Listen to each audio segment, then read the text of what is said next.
Госсовет Коми рассмотрит поправки к положениям о депутатской этике. Проект постановления внесен на февральское заседание регионального парламента. Народным избранникам запрещается выступать не по повестке дня, выкрикивать и прерывать выступающих, понизить градус жарких споров. На заседаниях решили в связи с участившимися конфликтами между парламентариями.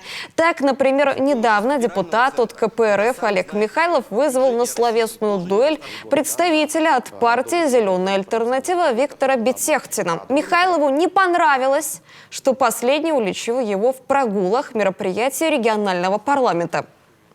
Вообще, мной подготовлено заявление в суд за недостоверность той информации и, кроме того, в комиссию по регламенту и депутатской этике. Поэтому на следующей неделе, 10 февраля 2021 года в 20:30 я жду тебя на моем стриме здесь. Отвечать за свои слова будешь лично.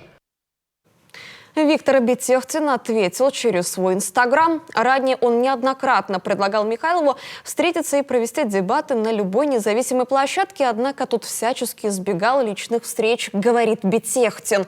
Вот фрагмент его обращения к Михайлову. Олеженька, а ты где?